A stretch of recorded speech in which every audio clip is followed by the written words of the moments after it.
सबसे पहले तो आज की वीडियो में स्टार्ट में ही आपसे माजरत करूँगी क्योंकि मैं वॉइस ओवर करने बैठी हूँ। आज 14 अगस्त है और आपको पता है हम खुशी में बाजे बजाते हैं, तो बाजों की आवाज़ बहुत ज़्यादा आएगी क्योंकि मैंने भरपूर कोशिश की है कि मैं घर के किसी ऐसे कोने में बैठ जाऊँ जहाँ पे आवाज़ ना आए, बट फिर भी बहुत ज़्यादा आवाज़ आ रही है। सो प्लीज़ उसको इग्नोर कीजिएगा।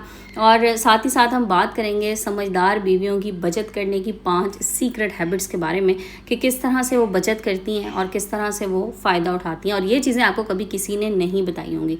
लोग अक्सर कहते हैं ना, खर्च किया करो, शॉपिंग कम करो तो पैसा बच जाएगा, लेकिन ये सबसे बड़ा झूठ है। सिर्फ कंजूसी करके आज तक कोई अपने आप को या अपने ख़ानदान को अमीर नहीं बना सका। बस के इसके लिए आपको थोड़ी बहुत टिप्स एंड ट्रिक्स की ज़रूरत होती है। तो आज ऐसी प्रैक्टिकल 5 आदतें आप लोगों के साथ शेयर करूंगी जो असल में स्मार्ट हाउसवाइफ खामोशी से अपनाती हैं, और इनमें से एक आदत मेरी फेवरेट है, वो मैं आगे चल के आपको बताऊंगी, और इतनी पावरफुल है कि ये आपकी सेविंग को ना ऑटो पायलट पर डाल देगी। अस्सलाम वालेकुम and welcome back to my YouTube channel. I hope कि आप सब खैरियत से होंगे। अल्हम्दुलिल्लाह मैं भी बिल्कुल ठीक हूँ। और जनाब यहाँ पर सब्ज़ी आ गई थी, और मैं पता क्या करती हूँ, जब सारी इस तरह से आलू प्याज वगैरह ख़त्म हो जाते हैं ना मेरे, तो मैं एक बार ये जो इसकी बास्केट होती है इसको अच्छे से वॉश करा के और फिर इसको ड्राई करके धूप में फिर मैं इसमें सब्ज़ी रखवाती हूँ, तो ये साफ़ सुथरी रहती है। आप यकीन कीजिए मेरी इस बास्केट को तकरीबन 5 साल होने वाले होंगे, बट ये अभी तक आपको वैसी की वैसी नई और साफ़ सुथरी नज़र आ रही है। रीज़न यही है कि जब ये खाली होती है मैं इसको धुलवा देती हूँ। अच्छा, अब चलते हैं अपने टॉपिक की तरफ और उसके हवाले से बात करते हैं। तो जो सीक्रेट्स आपको कोई नहीं बताता ना, आज आपको वो सीक्रेट्स मैं बताने जा रही हूँ। सो नंबर 1 आपने जो आदत अपनानी है वो है बजटिंग का मसाले वाला डब्बा। अब आप कहेंगे कि ये क्या बात हुई। देखें, किचन में ना मसाले के डब्बे सबके घरों में होते हैं। हल्दी अलग, धनिया अलग, नमक मिर्च, हर चीज़ अपनी अपनी जगह पे होती है। हर चीज़ की जगह तय होती है।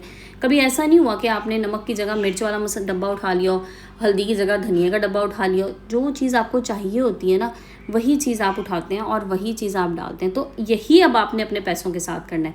देखिए, महीने के शुरू में ना जो भी पैसा आपके पास आए ना घर के खर्च के लिए, आपने इसको अलग अलग डब्बों में या अलग अलग लिफाफों में बांट लेना है। ये ट्रिक ना मैंने अपने घर में देखी थी। मेरी चची ये वाला काम करती थी कि उन्होंने अलग अलग से लिफाफे बनाए होते थे पैसों के, और वो उसमें से निकालती थी। उन्हें पता होता था कि ये वाला लिफाफा किस चीज़ का है। लाइक एक लिफाफा राशन का है, एक लिफाफे में आपने बिजली पानी के बिल्स के लिए पैसे रखे हैं। अंदाज़ा होता है ना कि कितना बिल आ जाता है। एक पैकेट में आप रख लें बच्चों की पढ़ाई का खर्चा, इसमें उनके स्कूल फीस हैं, उनके ट्यूशन्स हैं, जो कुछ भी है वो। और अब ये कैश आपका ना अलग अलग डब्बों या लिफाफों में बटा होता है। तो इससे क्या होता है, आपके दिमाग को ना पता होता है कि पैसा कौन सा पैसा किस चीज़ के लिए। राशन के लिए है, इसे अपने मोबाइल की चार्जिंग के लिए नहीं यूज़ करना। ये आपका बिलिंग के लिए है, तो इसको आपने किचन की ग्रोसरी में यूज़ नहीं करना। और ये किचन के मसाले वाले डब्बों से लिया गया आइडिया जो है ना, ये आपको बड़ा फ़ायदा देता है। पूरा पैसा एक ही जगह नहीं जाता और आपको पता चलता है कि कितने पैसे कहाँ पे खर्च हो रहे हैं। और समटाइम्स उन डब्बों में से पैसे बच भी जाते हैं या उन लिफाफों में से पैसे बच जाते हैं। ये आपके एक एक रुपये का हिसाब होता है जो आप बना रहे होते हैं। इसलिए आज ही आपने अपने घर में क्या करना है, कोई 4-5 पुराने डब्बे निकाल लें या कोई लिफाफे निकाल लें, इन पर अलग अलग नाम लिखें और अपने नेक्स्ट मंथ का सिस्टम आप यहाँ से स्टार्ट कर दें। ये एक आदत जो है ना आपके 30% तक फालतू अखराजात को रोक सकती है। लेकिन मैं आपको एक चीज़ बताऊँ, सिर्फ डब्बे बना लेना काफ़ी नहीं है। असल बात तब है जब बाज़ार से आप कोई चीज़ लेने के लिए जाएं। लाइक आप लेने के लिए गई बच्चों का यूनिफॉर्म, और अब आपको वहाँ पर ब्रांड पे शॉपिंग करना जो है ना वो आपको पसंद है, और ब्रांड्स पे लगी हुई हैं जनाब आजकल सेलें, और सेलों में ख़वातीन सबसे ज़्यादा बेवकूफ़ बनती हैं, मैं आपको बता दूँ। तो आदत नंबर 2 हम इसी के साथ ही एसोसिएट करते हैं, और वो ये है कि आपने अपनी शॉपिंग की जो हैबिट है ना उसको चेंज करना है। देखिए, मार्केट गई, आजकल इंडिपेंडेंस डे की सेल्स आपने देखा है हर जगह लगी हुई हैं। अच्छा, हम लोग क्या करते हैं, पहले हम ऑनलाइन सर्च कर रहे होते हैं कि जी किस ब्रांड पे सेल है, कितने का सूट मिल रहा है, हमें बहुत कम लग रहे होते हैं। मार्केट जाते हैं, मार्केट में ज़ाहिर है उन्होंने डिस्प्ले इतनी अच्छी तरह की होते हैं, आपका हर चीज़ लेने को दिल कर रहा होता है।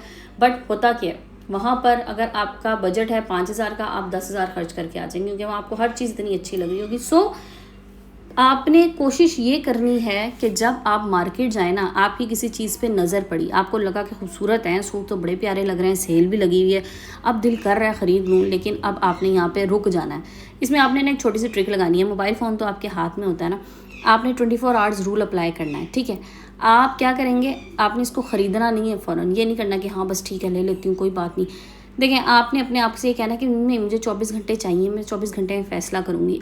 फ़ैसला करने से क्या फ़ायदा होगा कि दुकान पे खड़े खड़े ना जो आपका इंटरेस्ट होगा ना, जो आपका जोश होगा, वो असल में वक्ती तौर पे वो घर जाते जाते थोड़ा कम हो जाएगा, अगले 24 घंटों में शायद बिल्कुल ही ख़त्म हो जाए।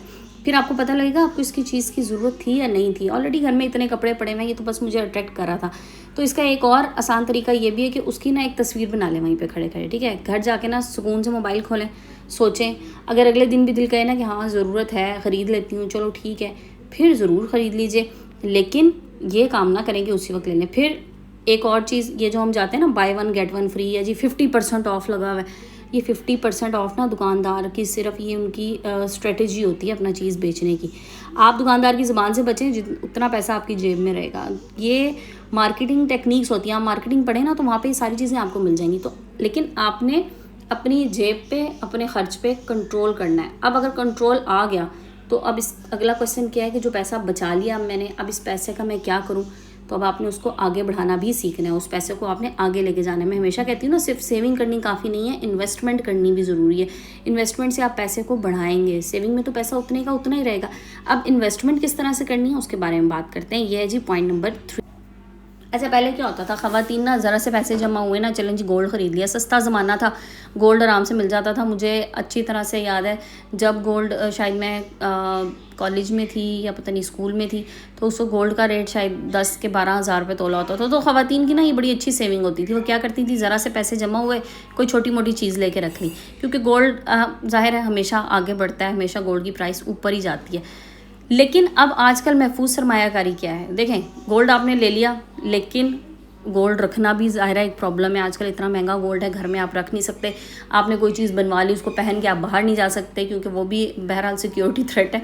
तो अब महफूज सरमायाकारी क्या है कि आप कॉइन्स में इन्वेस्ट कीजिए, ठीक है, डिजिटल करेंसी में इन्वेस्ट कीजिए, क्योंकि जेवरात पहनने के लिए तो अच्छे हैं, लेकिन असल मानों में नहीं, आपका पैसा बढ़ाते तो हैं, वो तो बात ठीक है, लेकिन आजकल उसकी सेफ्टी सिक्योरिटी जो है ना वो बड़ी मुश्किल है। या तो फिर आप लॉकर लेंगे, फिर लॉकर के आपने हर साल उसके अलग आपने चार्जेस देने हैं। तो यही पैसा जो आप जेवरात में लगा रही होती है ना, इसका आपने क्या करना है कि इन्हीं पैसों को ना आप इस्तेमाल में लें, डिजिटल करेंसी में। आप कोई डिजिटल कॉइन्स ख़रीद लें, और मतलब कुछ भी इस तरह से, ठीक है, कोई ट्रेडिंग में लगा लें, किसी ऐसी जगह जहाँ पे आपको लगे कि हाँ ठीक है, यहाँ पे मेरा ये लॉन्ग टर्म इन्वेस्टमेंट प्लान है, बट इसमें मुझे इस तरह से लॉस नहीं हो सकता।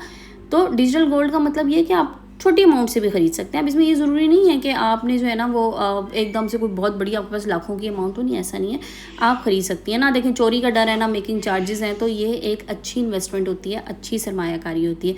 और इसके साथ साथ आप क्या कर सकती हैं, देखें मैं वैसे आपको उस तरह से तो नहीं कहूँगी कि आप किसी सूदी कारोबार में लगा लें, बल्कि आप क्या कर सकती हैं कि आप इस्लामिक बैंक्स में इस्लामिक सर्टिफिकेट्स होते हैं और उनके लॉन्ग टर्म सर्टिफिकेट्स भी होते हैं, तो उनमें आप इन्वेस्ट कर दीजिए। और इसमें अब आपको क्या होगा कि इस चीज़ का भी आपको खदशा नहीं होगा कि मेरा पैसा जो है ना इसमें कोई सूद आ रहा है और या मुझे इस पे कोई गुनाह वाला काम है, ऐसा नहीं है। उनकी एक प्रॉपर आप शरिया कंप्लाइंस होते हैं और वो आपको सही तरीके से चीज़ समझा देते हैं। सो आपका एक अच्छा खासा फ़ंड तैयार हो सकता है जो आपकी ज़रूरत में या आपके बच्चों की ज़रूरत में काम आ सकता है इन द लॉन्ग रन। अगर आपको 10 साल बाद आप निकालते हैं उस पैसे को, तो आपका पैसा भी बढ़ जाता है। और अगर आप अच्छा चलें 10 साल के बाद छोड़ें, जो हर महीने वाली होती है ना, जिसमें मंथली आपको रिटर्न मिलता है, तो वो भी इस्लामिक बैंक से आप उस तरह के सर्टिफिकेट्स भी बाई कर सकते हैं। और मेरा ख्याल है मिनिमम 50,000 से ये स्टार्ट हो जाते हैं। अच्छा जी, अब चलते हैं अगली आदत की तरफ, वो है बिजली और रोशन की स्मार्ट बचत करना। देखें, घर का लाइट, पंखा, गीज़र दिन में कितनी बार आप देखेंगे कि बेवजह चल रहे होते हैं। कमरे से निकलते हुए ना लाइट ऑफ करने का खुदारा ख़ुद भी समझ लें और अपने बच्चों को भी सिखा दें। ये वो आदत है जो शायद हमें, मुझे नहीं याद कि बचपन में किस एज से ये आदत हमारे अंदर है, और अल्हम्दुलिल्लाह अभी भी है कि जहाँ से मैं उठती हूँ ना, मैं वहाँ का लाइट पंखा ऑफ़ कर देती हूँ। इवन अगर आपके घर में फ्री बिजली भी चल रही है ना, लेकिन ये आदत अगर आप में होगी तो इस तरह से ये एक स्मार्ट प्लानिंग है। देखिए, इसमें आप सिर्फ अपनी बिजली नहीं बचाएंगे, आप घर की हर चीज़ में फिर आपको पता होगा कि कहाँ पर ये चीज़ ज़्यादा इस्तेमाल हो रही है और मैंने इसको बचाना है। तो ये चीज़ आपने ज़रूर खुद भी अप्लाई करनी है, अपने बच्चों को भी सिखाइए कि चीज़ों का ज़िया ना करें, चाहे वो राशन है, चाहे वो बिजली है, चाहे वो पानी है, कोई भी चीज़ है। देखिए, पानी के बारे में तो ये है ना कि अगर आप समंदर के किनारे भी खड़े हैं तब भी आपने पानी ज़ाया नहीं करना।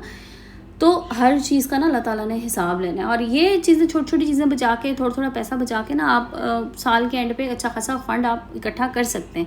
सबसे ज़रूरी और पावरफुल आदत की तरफ आते हैं, लेकिन इससे पहले यहाँ तक वीडियो वॉच कर लिए और पसंद आई तो लाइक एंड शेयर कर दीजिएगा। अच्छा, आदत नंबर 5 है जनाब, अपना एमरजेंसी फ़ंड जो है ना वो तैयार रखें, और ये खुफिया ताकत है। देखें, अल्लाह ना करे, अल्लाह ताला सबकी ज़िंदगी में सुकून दे, अमन दे, लेकिन ज़िंदगी में ना कोई ज़रूरी चीज़ें या ज़रूरी ख़र्चे, कोई मुसीबत किसी वक्त आ सकती है। तो इसके लिए ना छोटा सा फ़ंड आपके पास होना चाहिए ताकि मुश्किल वक्त में आपको किसी आगे हाथ ना फैलाना पड़े। इसे एमरजेंसी फ़ंड कह सकते हैं। और ख़ास बात ये फ़ंड सिर्फ आपका होना चाहिए, सिर्फ आपको पता होना चाहिए। खामोशी से धीरे धीरे जमा कर लीजिए। और देखिए, आप जमा कर भी रही हैं ना रोज़ाना 100-50 भी, तो आखिर काम किसके आने हैं? आपके बच्चों के, आपके ख़ानदान के, घर के काम आने हैं ना। लेकिन अब ये आपका जो अमाउंट है ना, ये ना तो आप खुद गिने, ठीक है, और ना इसको खोल खोल के देखें। अगर आप बैंक में जमा करा रही हैं बहुत अच्छी बात है, बार बार अपनी स्टेटमेंट चेक ना करें, बार बार बैलेंस चेक ना करें। फिर मज़ा तो तब आता है ना जब अचानक से आप वो पैसे देखते हैं और आपको पता लगता है तो आपने अच्छी खासी अमाउंट बचा ली है। तो याद रखिए, खुद मुख्तार औरत जो होती है ना, सिर्फ अपना घर नहीं संभालती, वो अपने ख़ानदान की माली सिक्योरिटी की बुनियाद भी होती है। और यही चीज़ असल मानों में बाइख्तियारी है। आपको एक बाइख्तियार ख़ातून बनना है। और फिर आप देखिएगा कि किस तरह आप अपने आप को भी आगे लेके जा सकती हैं, ख़ुद को भी आप ग्रूम कर सकती हैं। तो बजटिंग के डब्बे जो है ना, 24 घंटे के असूल का, डिजिटल स्मार्ट बचत और अपना खुफिया इमरजेंसी फ़ंड, ये सारी चीज़ें हैं जो मैंने आज आप लोगों को बताई। कोई बड़ा जादू नहीं है, छोटी छोटी सी आदतें हैं, बस ये आदतें अपनानी है। और जनाब, आपने होशियारी के साथ और समझदारी के साथ बजटिंग भी करनी है और बचत भी करनी है। तो जनाब, ये थी मेरी आज की वीडियो। होपफुली आप लोगों को पसंद आई होगी। वीडियो पसंद आई तो लाइक एंड शेयर कर दीजिएगा। चैनल पर नहीं तो प्लीज़ सब्सक्राइब कीजिएगा। वीडियो को एंड करते हैं। इंशाल्लाह कल फिर मिलेंगे एक नए टॉपिक, नए वीडियो के साथ। बहुत प्यारे से व्यूज़ थे आज, ये क्लिप्स मेरे हाथ आ गए, मैंने कहा आप लोगों से शेयर कर दूँ। लुलू सर लेक के हैं, जो लोग नारायण का खान वाली साइड पर गए हैं उन्होंने देखी होगी। माशाल्लाह अल्लाह पाक ने हमारे मुल्क को इतनी खूबसूरती से नवाजा। अल्लाह पाक हमारे मुल्क को इस तरह सलामत रखे, आमीन या रब्बुल आलमीन।